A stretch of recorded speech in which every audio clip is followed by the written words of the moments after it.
the first thing I want to bring up is that when I watch one of your videos, I get such a sense of calmness from your voice, and just talking to you briefly before this, I get a sense of calmness. Where does that come from? I appreciate that a lot, my man. And man, in regards to where it comes from, I obviously can't speak on, why people receive me the way that they do. And I'm sure there's probably people who maybe don't necessarily feel that same sense of calmness from me when I speak. But I've always been a big proponent when it comes to connection, of the frame of this is, even if it's someone that I've never met before, regardless if it's a personal connection or a professional connection, online or in person, I always try to move into it with the frame of this is an old friend that I haven't spoken to in 10 years. And we're just refamiliarizing each other or with each other, right? And that allows me the ability to have a kind of calm approach, I suppose you could say, to the interaction, and an ease in regards to the interaction. And I think people tend to follow state more than they tend to set state, right? And so in that regard, I think that could be potentially why maybe for you and others, who knows, that I could give that impression or exude that energy, is because I try to consciously go into every interaction that I have, especially new ones, with a preconceived intention to build trust and familiarity. Does that come from the idea that we're all connected in some way? You just said that, you're approaching the situation as if you're meeting an old friend. And if we are all one, let's say, then that would make inherent sense. Does that come from that a little bit? Absolutely, 120%. There's no doubt that that is the what I would call the core of the ability to be able to do it at all. And also, I think it helps not only myself, but whoever I'm interacting with in regards to polarization, because I know that, there's people that you interact with or connect with that it really is like you were friends for a decade, and it's as if you've known that person. And there's other people that, you might not have any ill will towards them. You might not have any what's the word? Like dislike or disdain for them, but you just can't really click. There's just not much there. And I think approaching relationships with the intention to find out which one it is or where on those two extremes it lies is so much more advantageous, because one, nobody ends up wasting time and energy. You kind of get a better sense of where you stand, right? And two, it allows you to cultivate relationships that are meant to be cultivated, instead of going into it and thinking, is this person going to like me, and are they going to receive me well? I think it's better to, let's make a point to actually find out whether or not. Not to go off on a tangent and to bring it back to the original question in regards to, does that come from us all being one? 100%, I think so, because the one thing that I think human beings all have in common is that awareness, that sense that you are a presence, that you are existing as, and all of the other things that are built up on top of that when it comes to personality and identity and preference and likes and dislikes. That's the variation between all of us, and that's what makes us all unique. But at the end of the day, foundationally, we all have that same shared connection, in the sense of, I know that I am and I know that I exist, in whatever that actually means, right? When did you come to the realization that we were all one and we were all connected? I think this question has, for me personally, like two different answers. I guess there was a time where I almost intuitively knew, but not conceptually. And then there was a time where I consciously began to figure this out, right? Ever since I was a kid, I was always very introspective and very, I don't know. I always ask these questions, right? Like in the framework, because I was brought up in a Christian household, but I was very fortunate to have parents who encouraged my asking of questions and my exploration of ideas and concepts that were presented to me through the religion that I was brought up in. And so my experience was very nurturing rather than, I think, restrictive in a way that it can be for a lot of people. And now, of course, as I've aged, my idea of religion and spirituality and personal connection to God has greatly changed and evolved. But when I was younger, I would ask these questions of like, okay, well, we don't, like, where did God come from? And my parents would openly and honestly answer, well, we don't know that answer.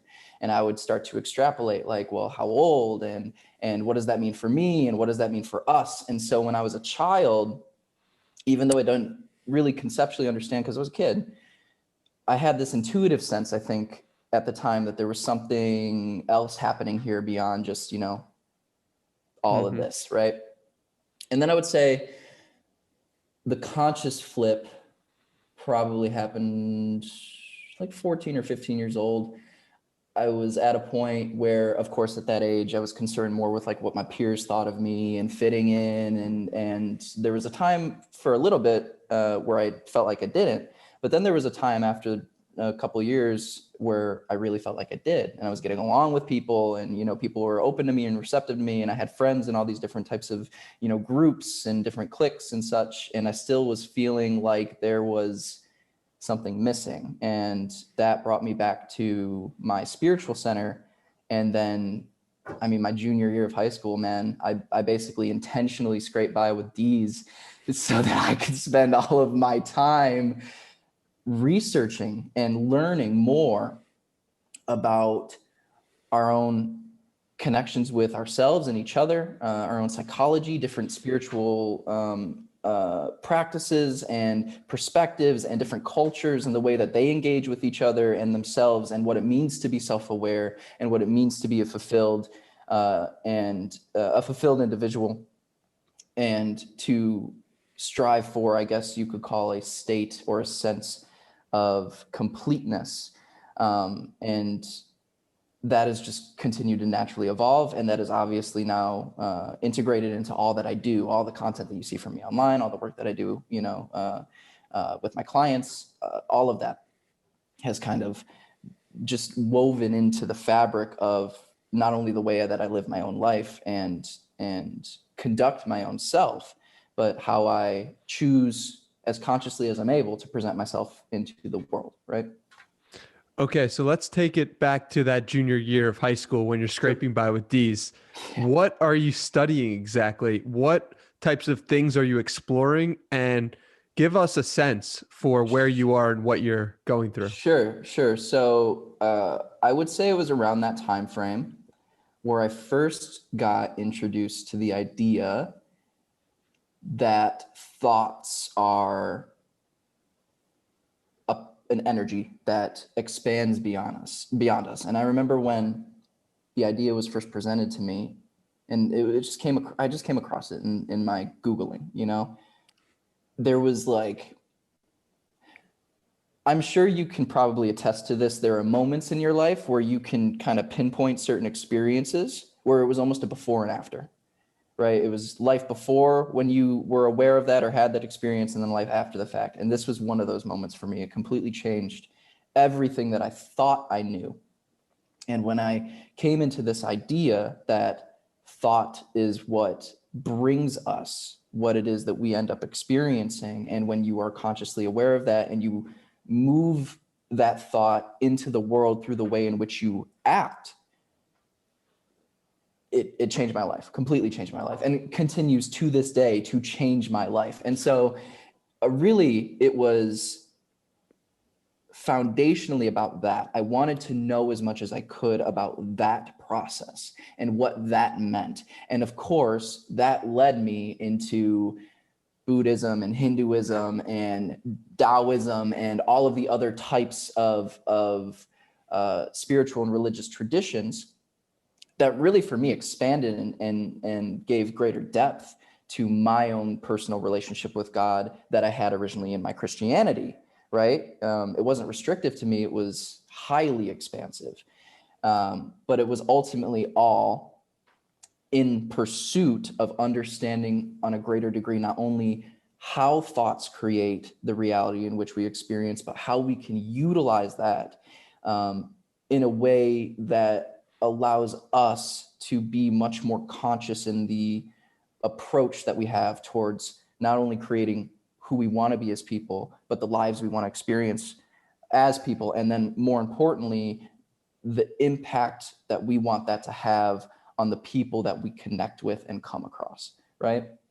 And beyond just spiritual text and religious text, psychological text and sociological text and different videos and just all kinds of stuff, man, I was a sponge.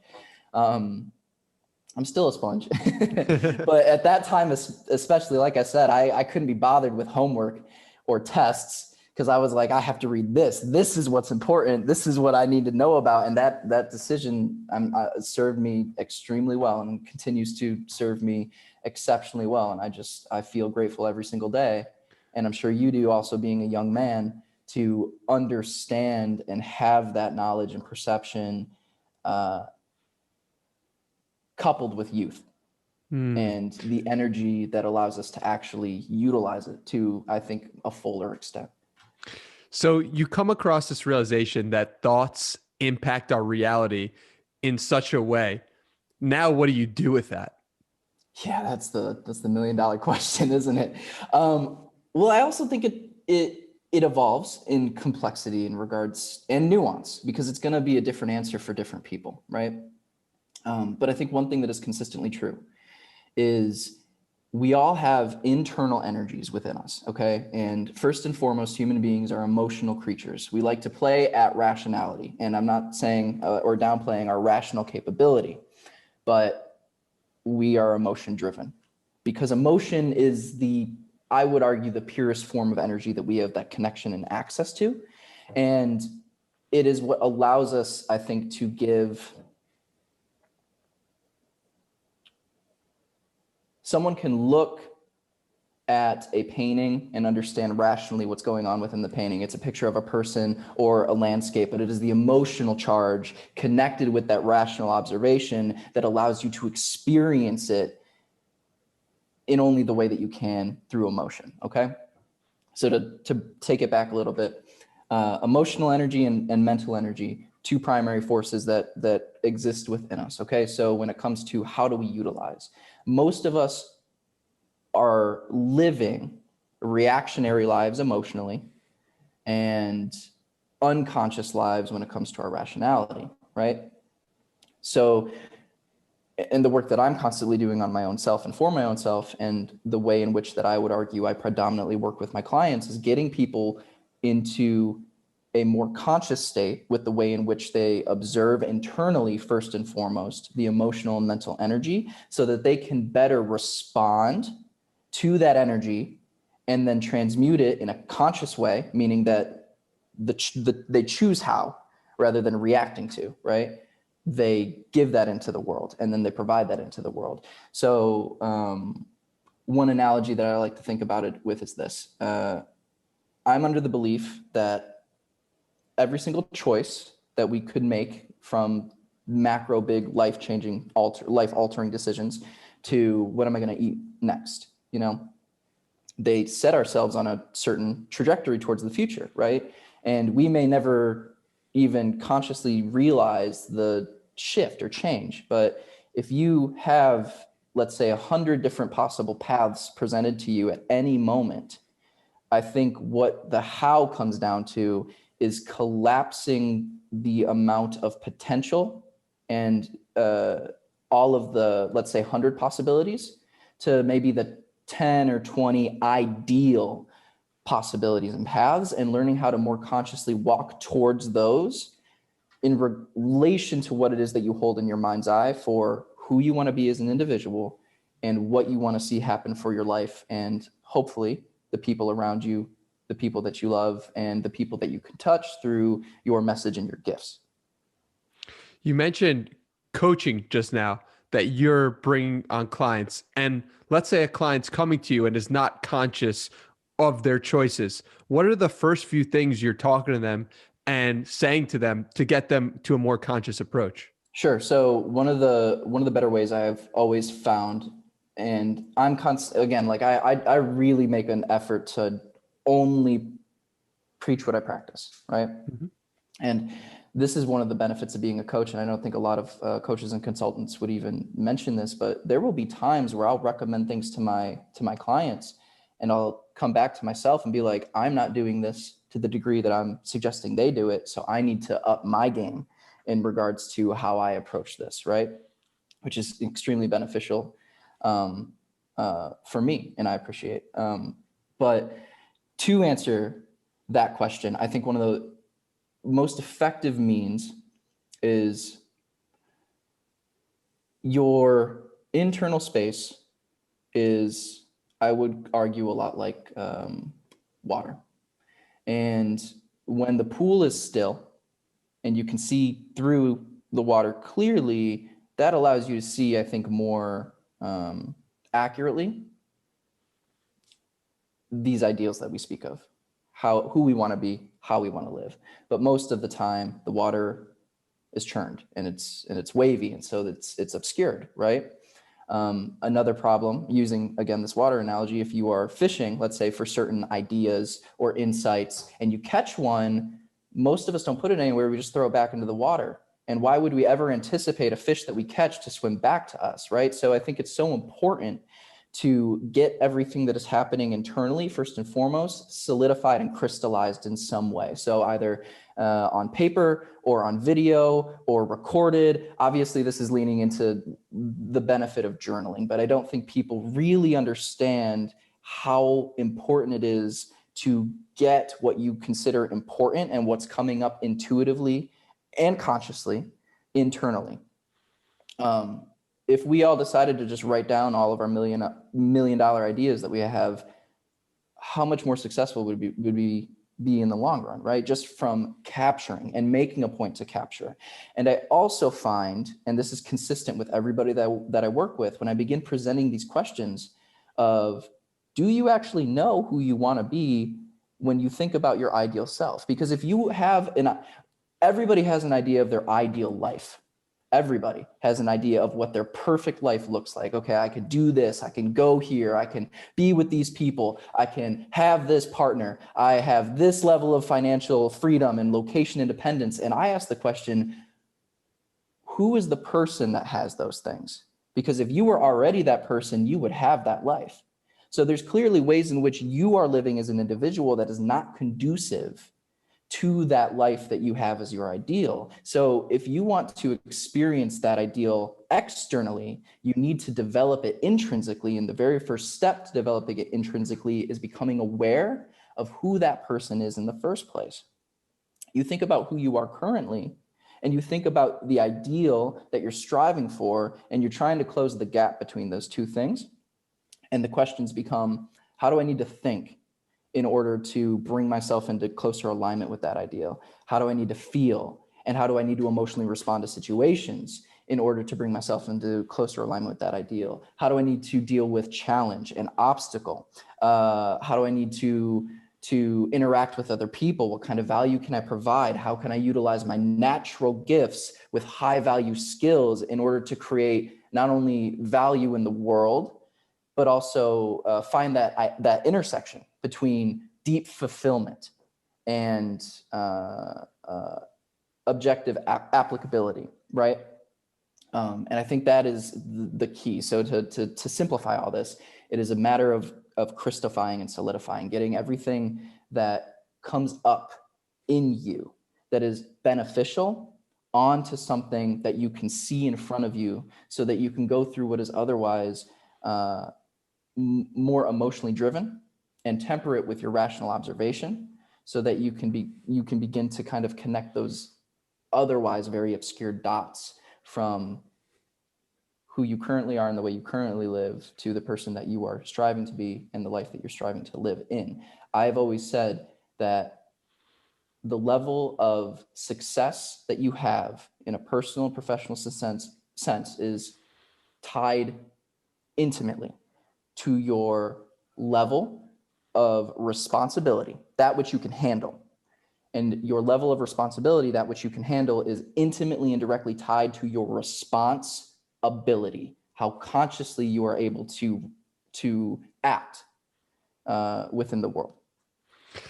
I have so many thoughts about this. The first part that I want to mention is you mentioning that when people come to you, you are sometimes not doing the activity you are recommending. And it brings me, I think, to a story from Gandhi, who, what happened was, do you know the story that I'm about to tell? I think so. Please tell it, but I think I know where you're going with this. So, so I believe a woman comes with her child to Gandhi and says, "Hey, my son can't stop eating sugar." And and Gandhi says, "Hold on, come back in 2 weeks." And then Gandhi tells them at the end of 2 weeks, the child comes back. Gandhi says, "Well, stop eating sugar now." And the woman says to him, "How did it take you 2 weeks to just say that simple thing?"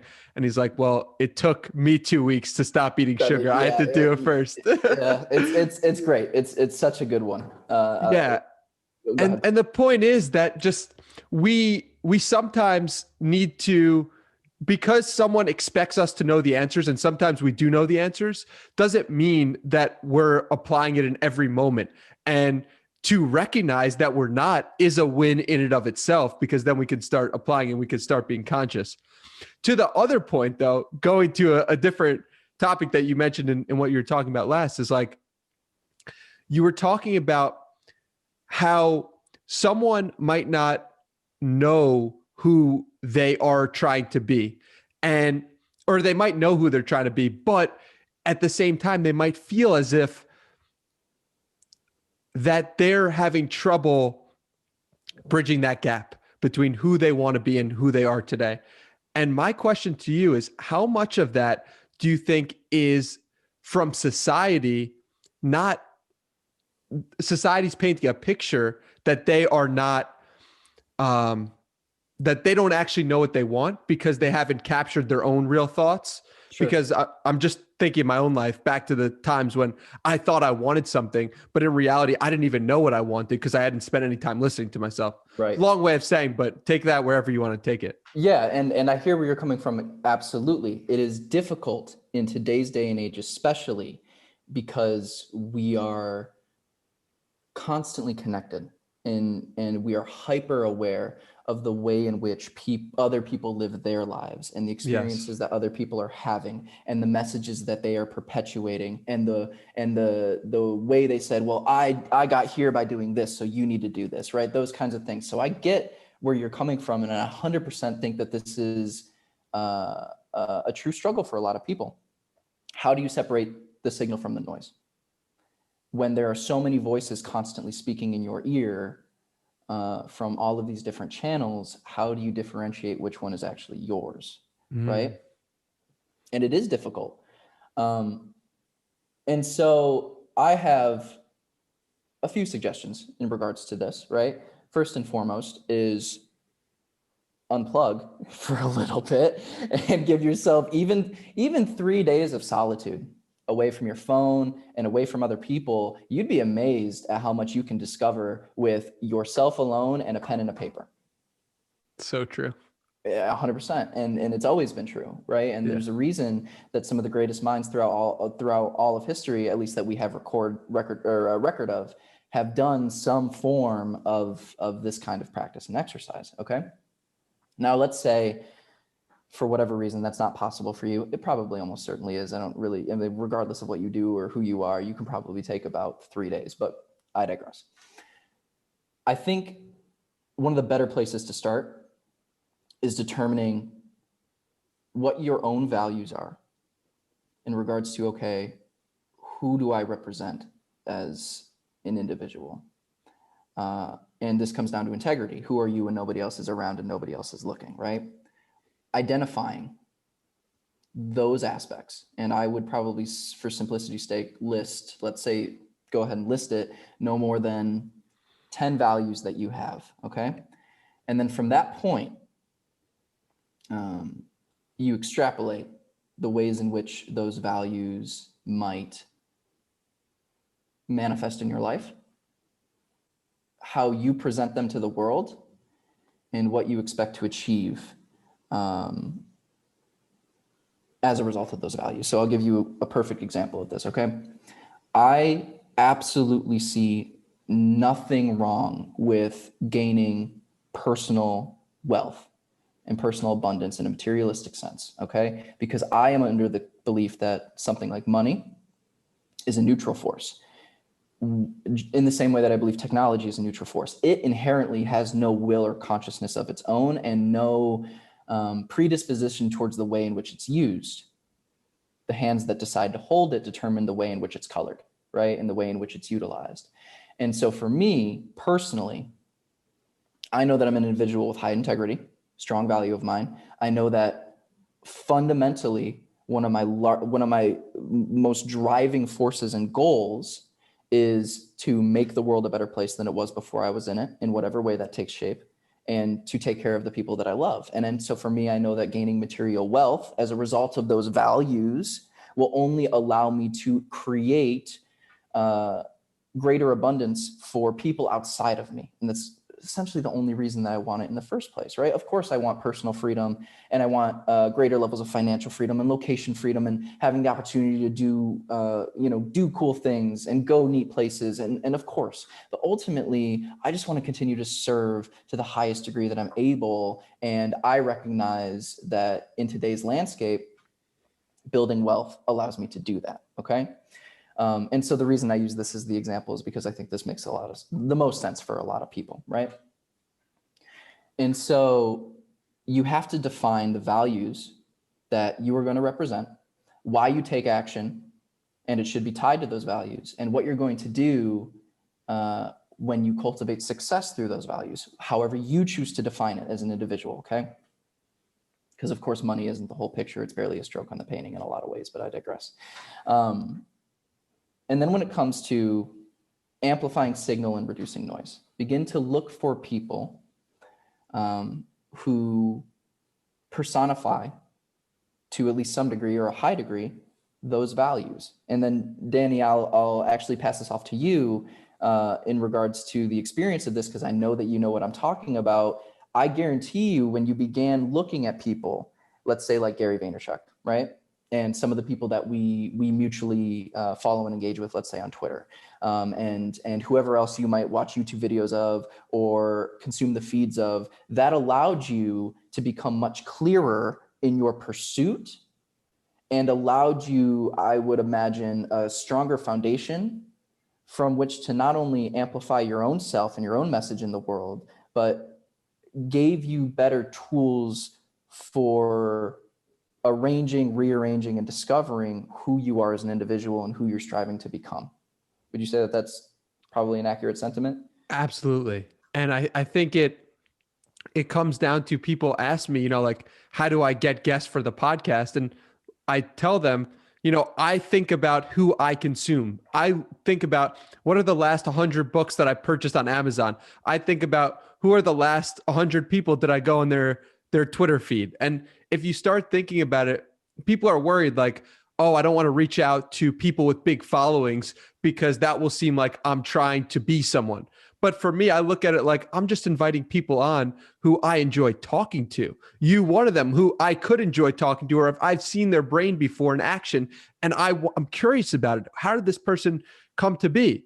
So I think that's a really important point. Like if you just lean into the things and the people who you are naturally already interested in, that will lead to a greater expression of who you truly are. So going back to you, how have you found that to be the case after you've leaned into people who are in your circle or who you consume, or how has that influenced your experience on this earth? Absolutely. And I'll just go ahead and make the note that it influences every single day.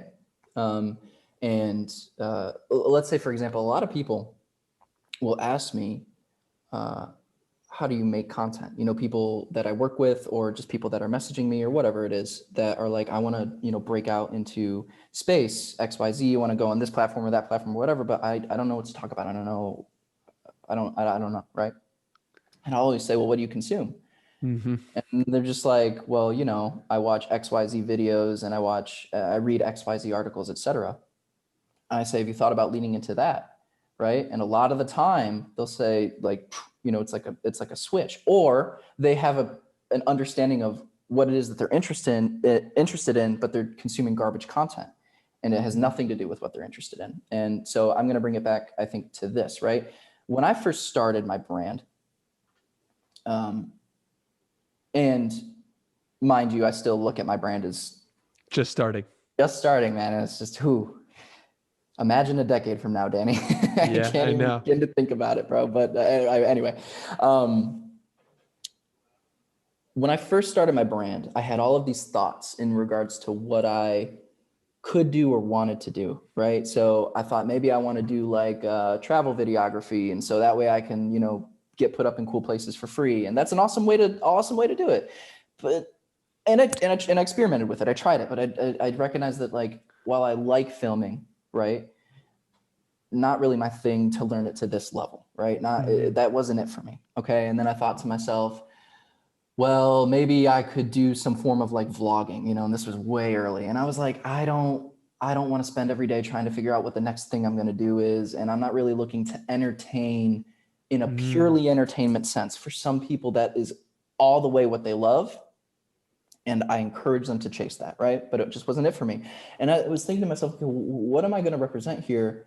And I need to figure it out. I need to figure out what it is. And then I just began to look at, well, what am I reading, and what am I watching, and what am I listening to on a daily basis?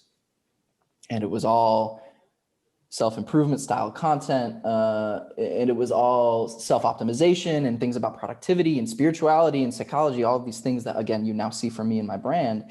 And I want to say it clicked, but it was more like a kick. It was more like, dude, duh, why did you even pretend like this wasn't always going to be what it was? And I looked back on things that I was passionate about and interested in my youth as well, and how that is now culminated to where I currently am, right? As a kid, I was always very good at communicating with people, okay? And when I was in high school, I was heavily involved in choir and show choir and theater. And so that got me really able to be able to speak in front of people and talk with a variety of people, and be able to get into states more easily through, the process of having to learn how to act relatively well, I guess you could say. And even the things that I started off with online, like copywriting and social media marketing, all of it, I now see how it is all of these weaving different interests and paths have connected to where I currently am now. And so I think it is a matter of, one, seeing where you've experientially been before and the ways in which those don't obviously connect, right? You wouldn't look at something like theater and social media marketing and see an intersection there. But then when you begin to think about, well, that's very conducive to having a YouTube channel or a podcast, theater, and then the social media marketing, how to grow it, there's your intersection, right? And so I think it is, one, again, a matter of experientially understanding where you've been before, as it was for me. Two, defining those values, and then how to apply them, and what kind of possible presents and futures expand as a result of that applied action, right? Oh, go ahead. No, you go for it. Oh, okay. And then three, I would argue defining how you want to present that in the world, okay? Now, not everyone has to build a brand. Not everybody has to make a YouTube channel or a Twitter account or an Instagram page. But one thing is always going to be true.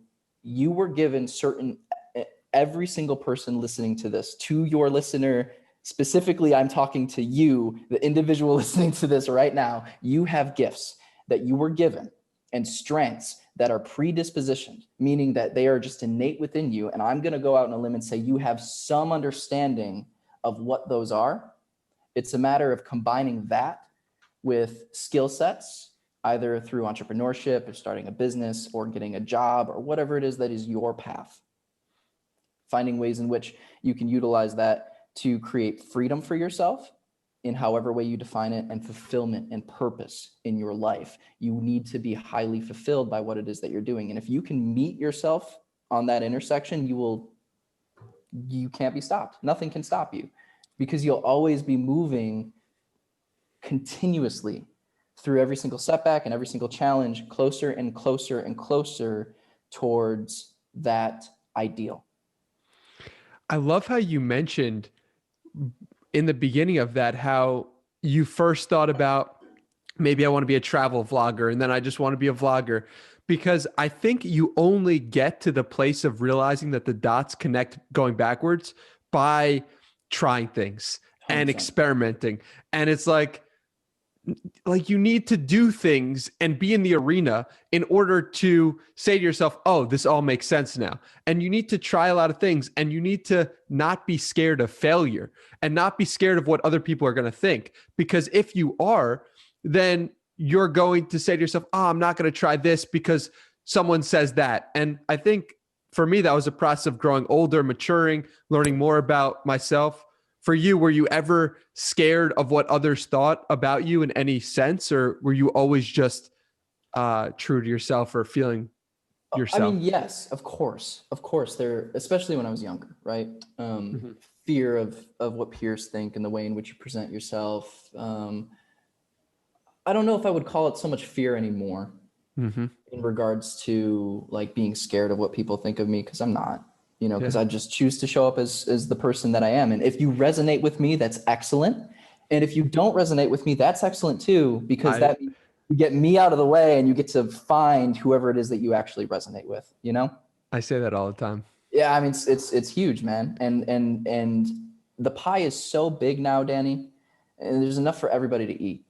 And I am all about, like, if you don't like my message or me as the messenger, like, more power to you. I want you to find the individual that can convey the message as the messenger that really clicks with you. And if I'm not that person for you, let me let me step back and out of your way, because I'm not here to try to push myself onto everybody, because I know that I'll naturally connect with and resonate the people that I'm meant to connect with and resonate with, right?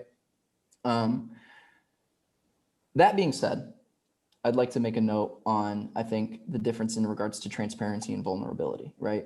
Because transparency is huge and it's absolutely necessary, especially as we continue to evolve and accelerate with the internet. Because obviously this isn't going anywhere.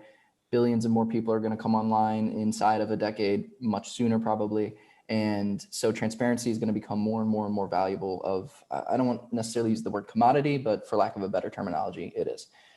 Vulnerability, however, this is what I have allowed you to know, and you can somehow use that to hurt me. And I'm not saying vulnerability isn't important, because it is, but I think it is important to understand, one, what your threshold is when it comes to being vulnerable, i.e. what others can do to say that hurts you or deters you, and understanding what your sensitivity to that is, right? Mm-hmm. And then defining from there how you choose to show up online and be transparent online, if you choose to show up and be transparent online. And of course, this expands beyond online interaction, the way you present yourself on the internet. It applies very much to real life interaction as well. Because even though we live here, we still live out here too. You know what I mean? And so, no, I wouldn't call it fear. I just try to approach it as legitimately as I can and authentically as I can. And from that point, I recognize that I've done whatever I can, right? And the way in which my message is received after that is really out of my hands, right? Yeah, that makes sense. Kind of switching gears a little bit, I want to talk about your meditation practice and what that looks like today. Sure, man. So I'm glad that you asked this question, actually, because I have a variety of meditations, and some people really disagree with what I consider meditation in the first place. Meditation is the traditional image that invokes in most people's minds: the sitting up, the breathing, the eyes closed, the staying still, lotus position, the whole 9 yards. That is meditation. That is not all meditation is. And I think if you confine your idea of what meditation actually is, you confine what you are able to do within the world. When you expand your perception and idea of what meditation is, possibility opens up to you in a way that you never could have even thought or imagined, right? I'm still surprised by it every single day. I have a multitude of meditative practices that are applied depending on what it is that I'm doing. Okay. For example, I consider the gym very much a meditation, right? I walk in there and it's a temple. I use music as a meditation for a multitude of different things when it comes to the gym, when it comes to my deep work that I'm doing. And I'll get into the specifics of this in a little bit. I do the traditional style of meditation, either sitting or laying down, focusing in on my breath, no external, feedback or noise or anything. But I think before I begin to expand on certain practices and how to practice them and why they're beneficial, I want to make sure to note for your listeners, meditation is so many more things than what you think it is. And when you begin to understand that, and I would even extend it beyond even a multitude of ways, but when you recognize that everything that you can do in some degree can be a meditation, that's game-changing in life, hugely game-changing in life. Now to specific uses in regards to meditation, okay? Let's talk about 3. Okay, I'll give you 3 that I fall back on very commonly. First, I tend to spend my summers in northern part of the United States, and it gets cold up there, right? And I say I spend my summers. Sometimes I'm there in my winters, right? Predominantly my summers. I have access to a sauna up there. One of my favorite things to do and favorite forms of meditation is I will go into the sauna and then I will light a candle and I will practice what is called Tritaka meditation. And this is where you stare at the candle flame and you focus on it. And that's it. That's the whole thing. And obviously you engage your breath in the way that you do when you meditate. You can blink. I'll recommend this meditation to followers or clients, and they'll be like, well, I tried to focus and I could only do it for so long because I had to blink. And I'm like, no, you can blink. Like, you just don't try to make your eyes bleed from this. You can blink. But I utilize this with the intention of enhancing my focus and my ability to focus, because here's the way that I translate it. First and foremost, it's just really cool to do in the sauna because the heat of the sauna just adds kind of a whole other element to the breathing and staring. And I've had some unbelievable experiences through this meditation. The way that I describe it is there are thoughts that you have, and then that they come from you. And then there are thoughts that you have, and it feels like they come through you. Where they come from, who can really say, right? They're in you, but they're not from you, they're through you. I'm assuming you can relate to that sentiment. 100%. I've talked to Gay Hendricks, and he says downloads from nature, like, is the best way to describe it. Yes, it's exactly is a perfect analogy for it, a perfect way to put it, right? So this is the way that I think about it. Okay, I am an entrepreneur, right? Entrepreneurship requires me to be highly engaged and focused. I am constantly battling a world that does not want me to be highly engaged and focused, because the phone, this little monolith in my pocket, wants to constantly take my attention away, and it makes it incredibly easy to do, right? And so how do I sharpen my ability to pay attention and maintain my ability to pay attention? Stare at a candle flame for 20 minutes and get good at it and comfortable with it. And then when I actually sit down to do deep work and I recognize how that state feels internally when I'm in that meditation, I can click into that. Mm-hmm. And this is when I talk about flow, right? Entering the flow state is a skill, and you can learn to reduce the friction between not being in and being in. And I recognize this form of meditation as a practice for sharpening your ability to access flow, right? By the way, I have resources on all of these methods that I'm going to be explaining to you. If you want me to share it with you so you can give links to your listeners, 100% down to do that. Because obviously there's people that are much more expert level on these practices than I am and can probably explain it a little bit more simply and clearly than I can. And I'll happily provide those for you so you can give that to your listeners. So that's one form of meditation that I love, okay? Another form of meditation that I absolutely love is here in Tulum. I love riding my bike. because it's beautiful here. It's beautiful. And so every time I go outside, I'm invigorated with this sense of wonder. I just feel so much gratitude for being where I'm at, for the climate. And that is highly conducive to subconscious programming in a beneficial way. So one thing I love to do is I will put on my headphones, kind of like the ones that you have on right now, over the ear wireless banging headphones. I love them so much.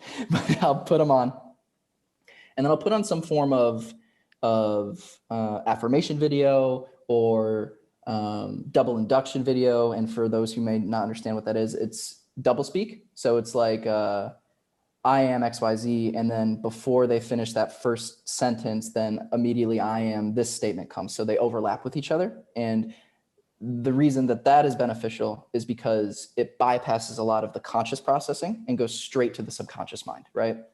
I'll listen to these types of affirmation videos, or I'll put on just some really emotionally driving music while moving through my own affirmations. And I recognize that through the state of gratitude, through the state of wonder, through the state of just love for being alive, and then combining that with beneficial affirmation, beneficial programming, beneficial language that can internalize into my subconscious, I'm creating a prime landscape from which to grow greater thoughts, greater feelings that lead to better action, right?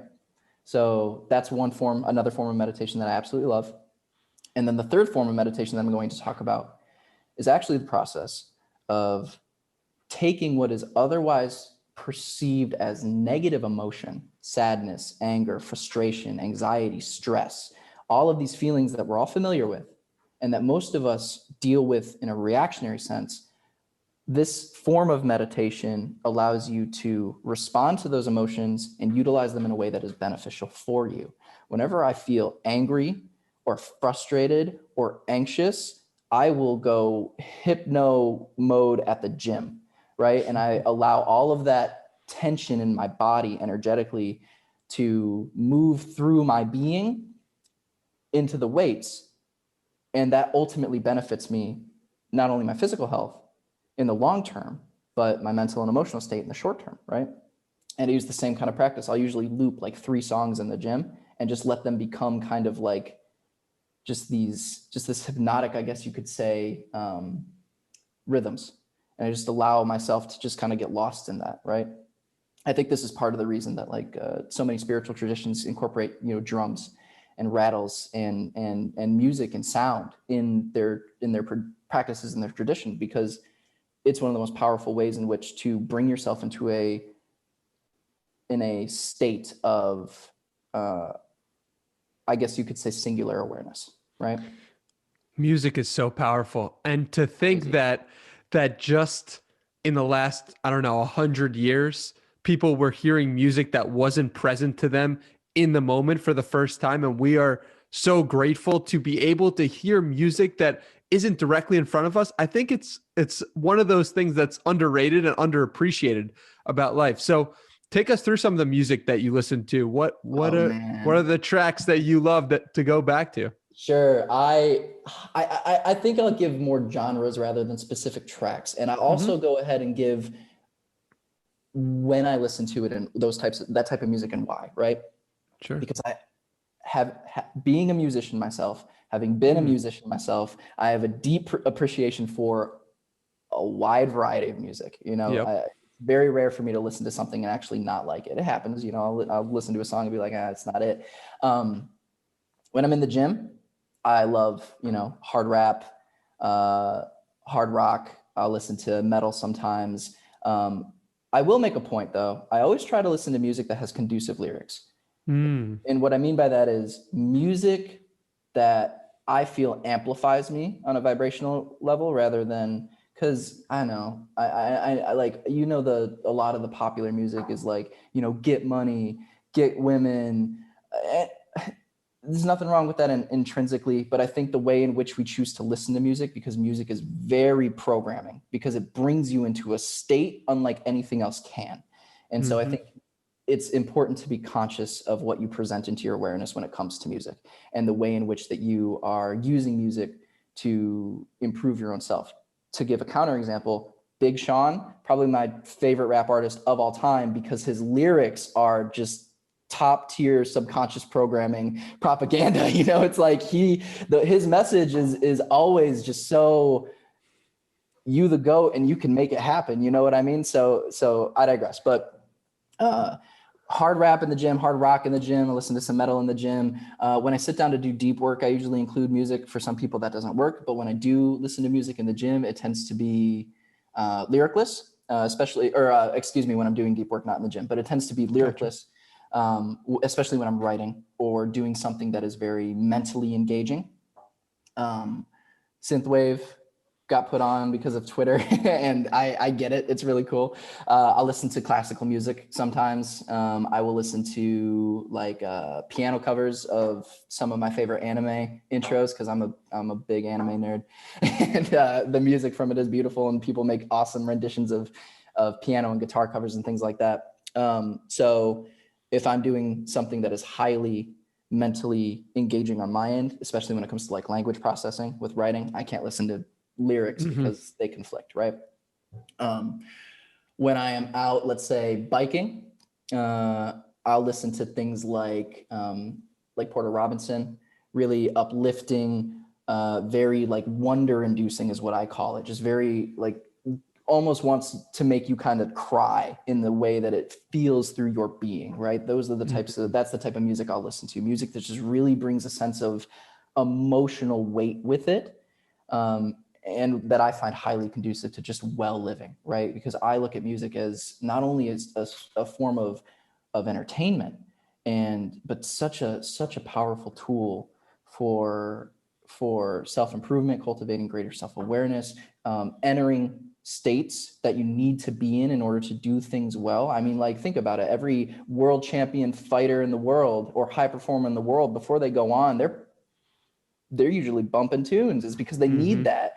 Well, they don't need it, right? Because I'll give my respect to David Goggins, right? And his no music while training, right? I get that, but nothing. I don't think there's anything that is easily and readily accessible to bring yourself into a certain state that you want to occupy or prefer to occupy when taking an action than music. For example, again, just going to another type. When I wake up in the morning and move through my own rituals and my own practices in the morning, I'll always put on something that's really easygoing, really light kind of music, like kind of jazz or like a chill hop kind of wavy vibe type of thing. And that really sets my state for the practices that I go through every day, and really sets me up for my day ahead, right? So those are just some examples of the way in which I not only utilize music, how I meditate, and how I consider what I consider meditation, and how intimate of a relationship for me music and meditation have with one another. You just mentioned those first few moments of your day, alluding to some sort of morning routine. What does that look like for Justin Scott? You got it, man. So every single day, I'll go ahead and actually take some of the pressure off my own self and maybe some viewers. If I go through my week and 5 days out of 7, I did 80% of my morning routine, won that week, 100% won 100%. And of course, I always I'm aiming, don't get it twisted. I'm aiming for 100% 7 days every week, but I recognize my own humanity, my own proclivity to want to be, lazy. I'm a big cat by nature. So I would love to just spend all my time out by this pool and laying in the sun and doing absolutely nothing. But I know that ultimately isn't conducive to do that every single day, all day. Right. So want to make a note of that. My morning practices, I call them rituals because I think it's important to understand the difference between a habit and a ritual. And that's something that we can get into if you want to talk about that a little bit more after this fact. But I do stretching of my body or some kind of movement in my body for about 15 to 20 minutes. I do breath work, and I'll cycle between the types of breath work that I do, but nothing invigorates my energy and keeps it up throughout the entire day than my breath work does. I personally, I wouldn't necessarily consider this a ritual, but just I'm not like a big breakfast person and never have been. So in the morning, I'll usually do like some kind of light protein. I'll either have some raw eggs or a protein shake and like a piece of fruit, and that's prime. That's all I need for the first part of the day.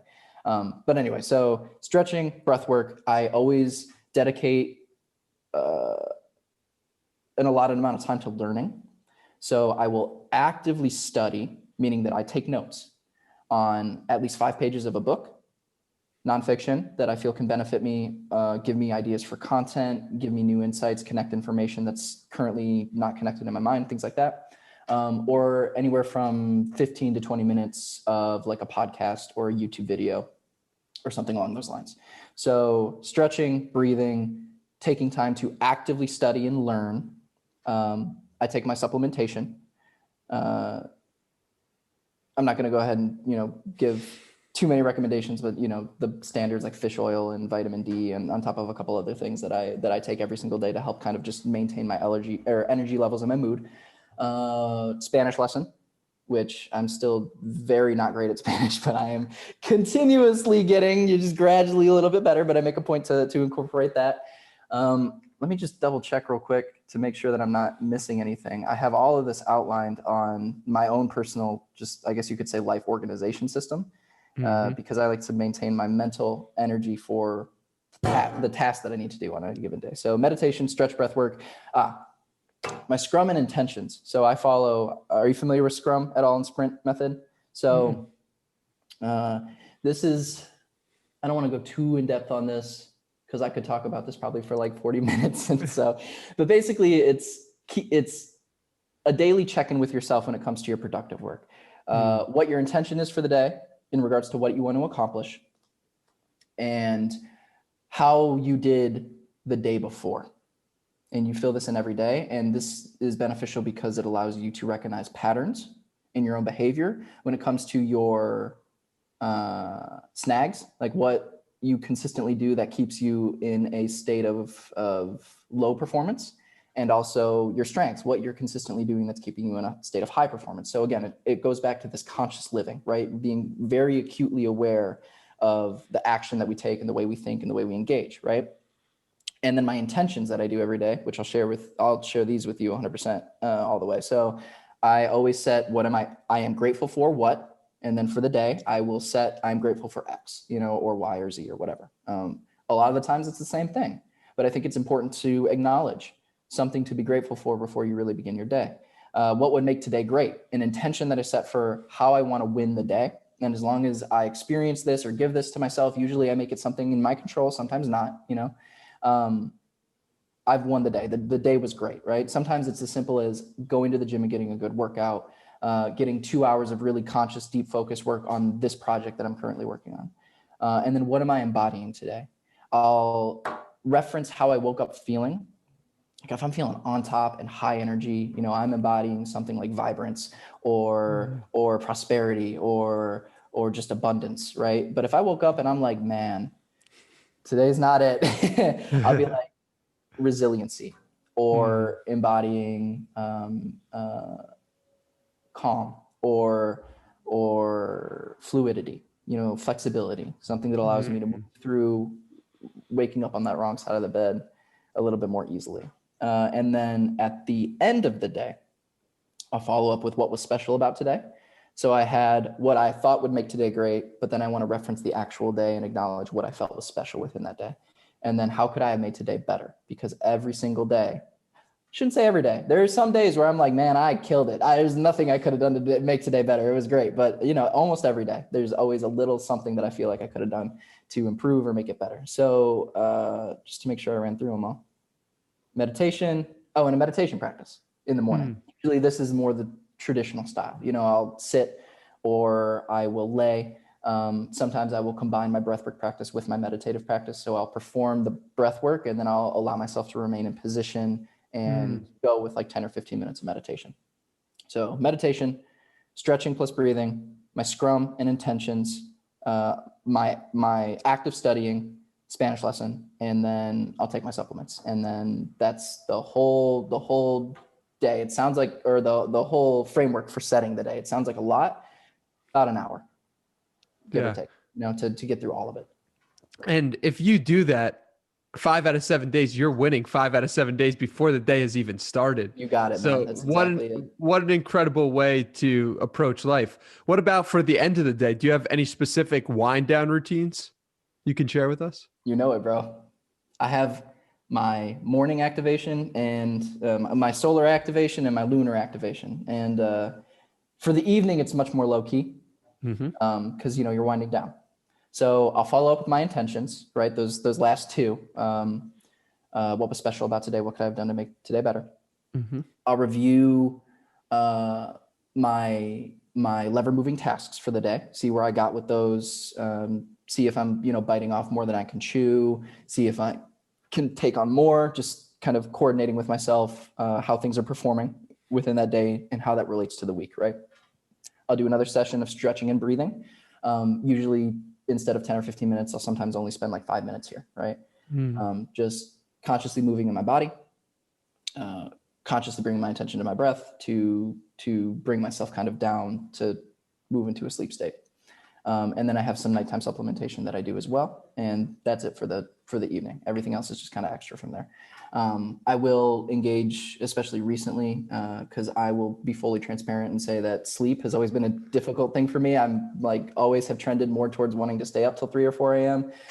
Getting off my phone sometimes can be a really difficult thing for me because I'm always in conversations. I'm thinking about content ideas. I'm reading or researching, or sometimes I'm mindless scrolling. Like I'm not going to play, but more lately, audiobooks have been really beneficial for me in not only getting away from some of those detrimental habits, but also enhances my ability, I think, to visualize, because I have to actually imagine what's going on within the world. Always fiction, the audiobooks that I listen to at night. So that is my morning rituals and my evening rituals that I perform every single day, or at least, like I said, aim for 5 to 7 times out of the week. How do you get back to the practice after you've fallen off for a couple of days? Yeah, I'm actually glad that you asked this question, because this is something that has come up a little bit more frequently than I would have anticipated for not only other people in my sphere, people that I'm just friends with and that I network with, but clients that I'm working with too, is I believe people have cycles when it comes to kind of on and off performance, right? So for me personally, I find that every 4th or 5th week, if I've gone really in for like 3 weeks and everything's just been really on, will oftentimes be very clunky if I'm trying to continue the pattern, right? So let's say 3 weeks out of the month, I am highly productive, winning in my business, feeling up and elevated every single day. And of course, this isn't always the case, and I'm not going to set the standard that this is always how it goes. But a lot of the time on that 4th week, I'm just not there in the same capacity. And so I've been wondering, again, you presenting this question, how do you deal with that? And first and foremost, and more so, I'm speaking to the rationally minded problem-solving entrepreneurs that are listening to your podcast primarily. I think it is important to define what it means to be a high performer and what actions are considered high performance action. Because here's a hint, it isn't all business related. It isn't all money making related. It isn't all product service related, right? So here's how I approach it. And I can get into the specific like days, because obviously even in those 3 week periods where I'm on, there will still be a couple days out of the week maybe that will be a little less on, right? But I want to think about it on a macro scale first. So I will be on for 3 weeks when it comes to my productive output and my entrepreneurial output. And then let's say the 4th week is approaching, and I've gotten pretty good at sensing when I'm going to be kind of on a little bit of a dip. I will then change the way I approach that week. I do what I need to do in order to maintain when it comes to my entrepreneurial endeavors, but I'm not looking to optimize as much. I'm not looking to progress as much. What I'm really thinking about is, how can I spend more time outside, riding my bike or taking a walk, spending more time with a book, spending more time with my girlfriend, or calling my parents, or talking with friends, spending more time on the personal side of the equation rather than being fully consumed by the professional side of the equation. And I find that when I do that, I make the low weeks also very high performance weeks, but just in a very different sense and in a different way. But I would argue not only equally important, but in many ways much more important, and in ways that are very highly conducive to when it comes time for me to go back to that high production output kind of style, right? Or those types of weeks, I'm primed to do it because I have allowed myself to decompress in a way that is very important. And this is really the point that I want to touch on when it comes to this question, is decompression is a high performance skill.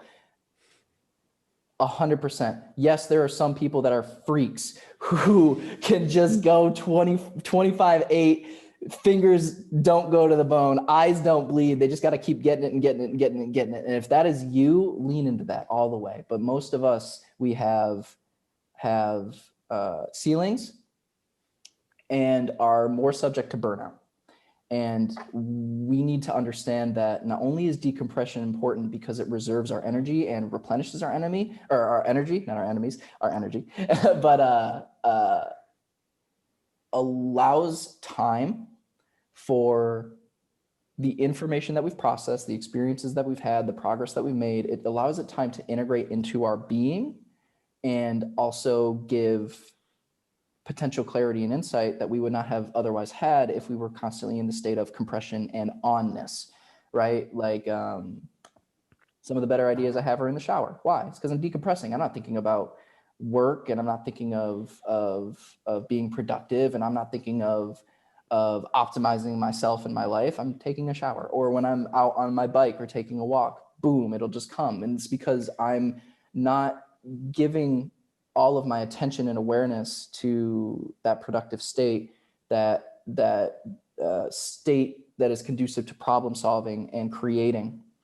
I'm just allowing my mind to kind of float on the water, so to speak. And like I said earlier in the cast, when that water is clear, you can more accurately see what's down in the depths that really should come up to the surface, right? I love the way you approach it. And on the topic of the shower specifically, it reminded me of something that I found yesterday in a podcast, the Modern Wisdom podcast, which is a great podcast. But they talked about the life hack of having a notepad that's waterproof in the shower for idea capture. And that goes back to something we were talking about before. It's kind of interesting to think about. Sure. That's a great idea. Yeah, and they sell them on Amazon apparently. So okay, great. Maybe That's maybe awesome. something to look into. Okay, yeah. But also your whole system reminds me of a deload week, right? Like let's say you're perfect for 3 weeks, and then the fourth week you're not gonna progress infinitely upward. So to have self-compassion for yourself is difficult sometimes when you're in the thick of it and you're firing on all cylinders. But sometimes it's for your benefit to ease back on the weights a little bit. And that's a gym reference, but it applies to life too. And I love how you 1000%. made that. Yeah. And I like the way that you put it too. A deload week is exactly what it is. It is just pulling back. And like you said, the gym reference I use all of the time, right? If you try to go 100% in the gym all day, every day, you're going to burn yourself out way quicker. And it's going to ultimately be non-conducive to what is otherwise a very conducive practice. And so this is obviously the practice of balance. And I wouldn't even say balance, but also just blending and understanding how to coordinate the different aspects of life and how they blend together and can give back and forth from one to the other, right? Justin, this has been so much fun. Dude. Are there any other topics you want to discuss or explore? Oh man, I mean, the answer is yes, but if I said, we can do this and this and this, this would be a 6-hour long podcast. So I say to be continued, and we do this again in the near future. Definitely. Cool. Where can people find you if they want more? Justin C. Scott. So I am Justin C. Scott on Twitter primarily. I'll be in other places here in the near future, but I highly recommend people join my free Telegram channel, Absolute Abundance Broadcast. Link is in my bio on my Twitter, pin tweet on my Twitter.